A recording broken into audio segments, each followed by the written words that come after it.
Good morning, good afternoon, or good night, my fellow Chiebits. Hopefully all of you are having a very excellent day today because, once again, another glorious chapter of One Piece. This time, what I said about Zunisha, the elephant, the giant fucking elephant, I was talking about this, I was serious, but I was kind of inclined maybe the elephant wouldn't fight.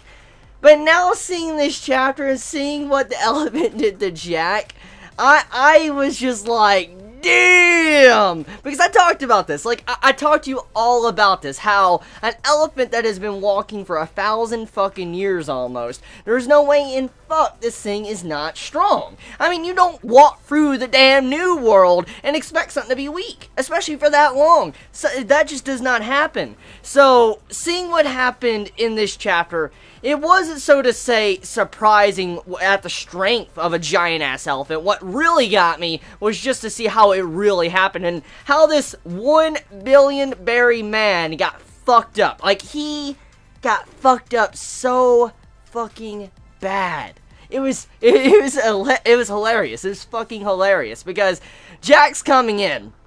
He's like, bring in all the damn ships, let's shoot this damn elephant down, we'll bring its head down, we'll slit its throat, we'll get inside of it, rip out its organs. I mean, he's saying everything, like, he's saying this cruel shit, and you're like, someone needs to call PETA, someone needs to fucking call PETA and get him on Jack, and all of a sudden, you see after he's talking all this shit about this giant-ass elephant, the elephant's like, you need to command me, which I'll get into that in a moment, but you need to command me, and eventually Momo commands Zunisha, and it starts attacking Jack. One fucking hit with the trunk destroys everything. Jack is underwater. He's fucked. It's just fucking GG. GG. That's the biggest GG in a while in One Piece. That was a GG. So yeah, Jack, just get the fuck out of here. After that right there, you got fucked up by a bigger elephant. Like, yeah, well, we know who the stronger elephant is.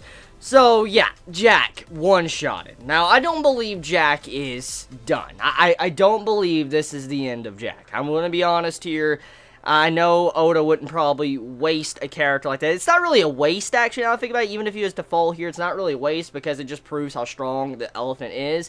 But I just don't believe that this is the end of Jack. You get my point. I just do not believe this is the final time we will see his character in action. I believe that, you know, Luffy, Zoro, Law, or someone on the Straw Hat Crew or the Alliance is going to have to fight Jack in the future and take him down. So, I just do not believe that this is the end. Because, I mean, this character has done a lot. I mean, let's think about Jack's track record. From what we found out already, he's done a shit ton in many countries. He's destroyed and killed a bunch of people. And so, this guy needs to kind of answer for his crimes. And after looking back at previous events that happen in One Piece, especially with characters that have a similar track record like Jack, usually they get what's coming to them. And so I believe that there's going to be a lot more punishment for Jack in the future, just not at this moment. He's probably being saved. Oda's probably saving his character from when we finally get to like one of the main final fights with Kaido, or maybe he might appear again in the next arc. Who the hell knows? So for now, though, Jack is done. I just don't believe he's done for good, but still, that one shot by Zunisha just kicked his fucking ass. Just get the fuck out of here. I had a good laugh reading it. I mean, that was a great wake-up call. Like, the first thing, I wake up in the morning, I read a chapter of One Piece, and then I see something like that. I just couldn't help but just chuckle and laugh on the inside. Because I know the reaction of so many of us probably were the exact same. We're like, damn! Just to see what happened to Jack. Okay, so let me get into the other details. Actually, whoa, I gotta talk about a comedy segment that some might have missed. And I need to talk about this because I believe I might forget about it if I get into the other stuff, because there's a lot to talk about with a lot of the other different types of content. So, let me talk about this first. Franky. Never change, man. Never change, Franky. And you're probably asking right now, if you paid attention, you know what I'm talking about, but if you didn't for some reason, which it was very easy to miss, I'm just gonna say, so don't feel bad if you missed it.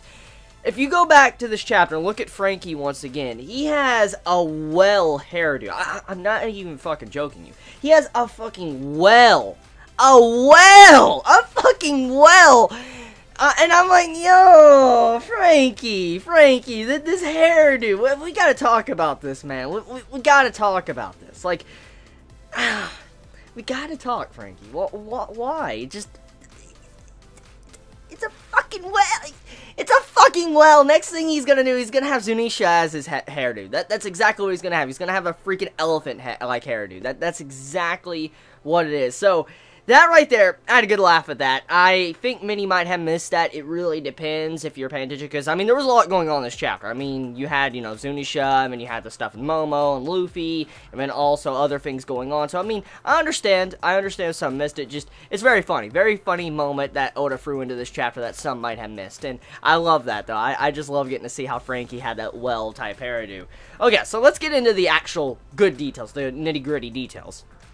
So for one, let's talk about Momo and what Momo did in this chapter. Well, for one, Momo is very important. I mean, we already knew this. It was kind of already hinted at. I mean, with Oda, you know, kind of telling us the backstory and kind of hinting at the end game of One Piece. We already found out that, you know, who traveled with Roger was, you know, the previous shogun of Wano Kingdom. And so we knew that since Oda loves having, like, similarities to Gold Roger's crew and bringing certain similarities to Luffy's crew, we know for a fact that maybe someone like Momo might join Luffy's crew. And so seeing Momo do what he did in this chapter, it lets us assume that he is definitely going to be very, very vital to the plot later on. Because, I mean, this reminds me exactly of the Mermaid Princess that we saw in the Fishman Island arc. For instance, Poseidon. I think that it was Poseidon, if I'm correct, the ancient weapon. And to be able to command, you know, thousands upon thousands of Sea Kings.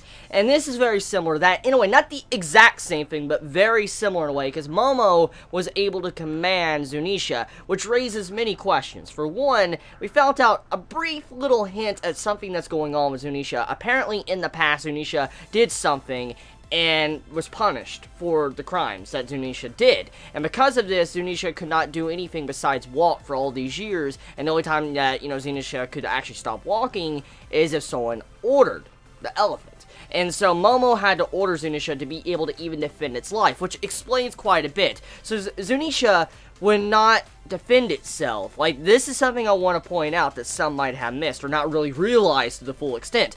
Zunisha will not defend its life, even in the act of facing danger where it's about to die. Like, if it's about to die, it won't defend itself unless it's ordered to fight. That is fucking bad.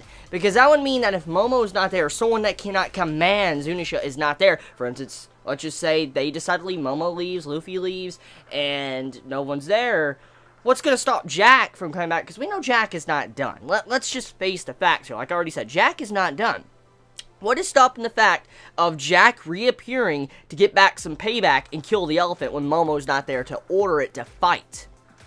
So the only way I could see something like this kind of being avoided is if Momo or Luffy says something like this, like, hey, Zunisha, you need to defend yourself if you're about to die. If you're getting attacked or someone's trying to kill you or whatever, someone's hurting the island, you need to defend yourself. I could see how that might help. We didn't really get clarification on how far these orders can go and how long they can last. We don't know if, for instance, if Momo was to say, Zunisha, I want you to have your own free will for the rest of your life. We don't know necessarily how long that, you know, can last. We don't know if, you know, Zunisha could do that. We have no idea. So there's a lot of questions to have about this, but it's very interesting, and it's definitely going to be very vital for the final war of the series, because Momo seems to be someone that might be key to maybe an ancient weapon of some kind, because, I mean, it's very similar to, you know, the Sea Kings, how the Sea Kings can be commanded. This reminds me exactly like that. So, yeah, very cool stuff indeed with this chapter. It makes me question, though, exactly, if Momo's going to be traveling with Luffy, or if he's going to stay behind in Wano Kingdom once, you know,